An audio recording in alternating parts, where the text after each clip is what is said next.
एक सामान्य दिन जो एक भयानक दुस्वप्न में बदल गया।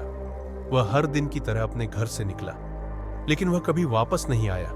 एक होनहार युवा जो जीवन से भरा हुआ था, कराची की भीड़भाड़ वाली गलियों में गायब हो गया। उसका परिवार इंतजार करता रहा, उसका फोन चुप रहा।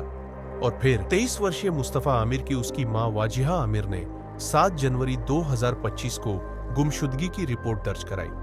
पहले तो यह एक सामान्य लापता होने का मामला लगा, ऐसा केस जो कुछ ही घंटों में हल हो जाएगा। लेकिन इस बार कुछ अलग था। दिन बीतते गए, न कोई फिरौती की कॉल आई, न कोई सुराग मिला, बस सन्नाटा।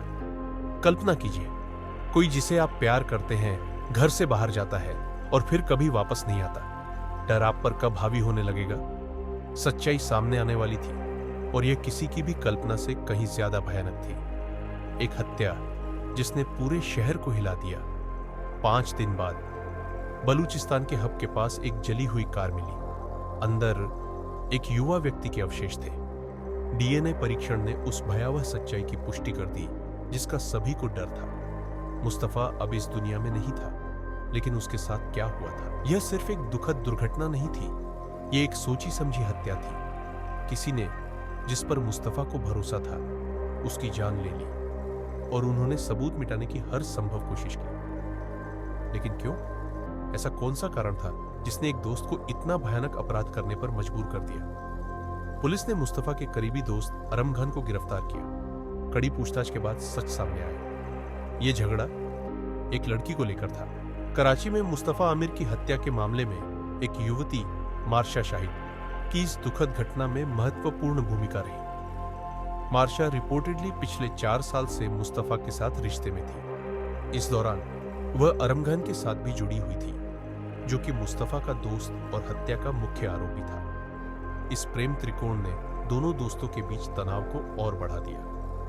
नए साल की पूर्व संध्या पर मुस्तफा और अरम खान के बीच मार्शा को लेकर तीखी बहस हुई। इस टकराव ने पहले से चल रहे तनाव को और भड़का दिया। मुस्तफा की मां के अनुसार मार्शा ने पहले भी मुस्तफा को जान से मारने की धमकी दी थी, जिससे उनके संबंध और तनावपूर्ण हो गए थे। इन धमकियों और मार्शा को लेकर झगड़े के चलते अरम खान ने 6 जनवरी को मुस्तफा को अपने घर बुलाया, जहां उसकी हत्या कर दी गई। घटना के कुछ ही दिनों बाद 12 जनवरी को मार्शा पाकिस्तान छोड़कर अमेरिका चली गई। पुलिस अब उनकी गवाही लेना चाहती है और इंटरपोल की मदद से उनसे संपर्क करने की कोशिश कर रही है। मुस्तफा की मां ने मार्शा पर धोखा देने और अपने बेटे को गुमराह करने का आरोप लगाया है। उनका दावा है कि मार्शा ने अरम खान को हत्या के लिए उकसाया और वर्षों तक मुस्तफा को छलावा देती रही, जिससे यह दुखद अंत हुआ। लेकिन क्या मामला वाकई इतना सीधा था, या फिर पर्दे के पीछे कुछ और भी गहरी साजिश थी? एक शहर जो न्याय मांग रहा है, एक मां, एक टूटा हुआ परिवार, एक शहर जो इंसाफ की गुहार लगा रहा है। लेकिन क्या न्याय मिलेगा? आज भी लोग सोच रहे हैं, क्या यह हत्या पहले से ही सोची समझी थी? क्या इसमें और लोग शामिल थे? और कितनी और जिंदगियां बर्बाद होंगी जब तक कुछ नहीं बदलेगा? मुस्तफा आमिर की कहानी सिर्फ उसके परिवार का दुख नहीं है, यह हम सभी के लिए एक चेतावनी है, एक सबक जो हमें यह याद दिलाता है कि विश्वास कितना नाजुक हो सकता है और जीवन कितनी जल्दी छिन सकता है।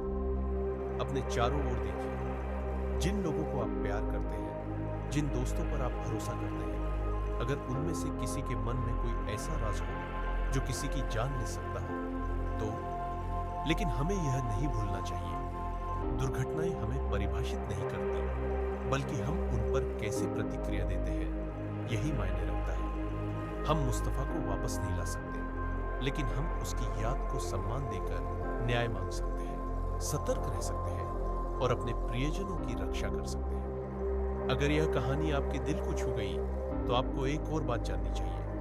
जीवन के सबसे अंधेरे क्षण हमें तोड़ सकते हैं या हमें कुछ सिखा सकते हैं, और कभी-कभी सबसे छोटे निर्णय सबसे बड़े बदलाव लाते हैं।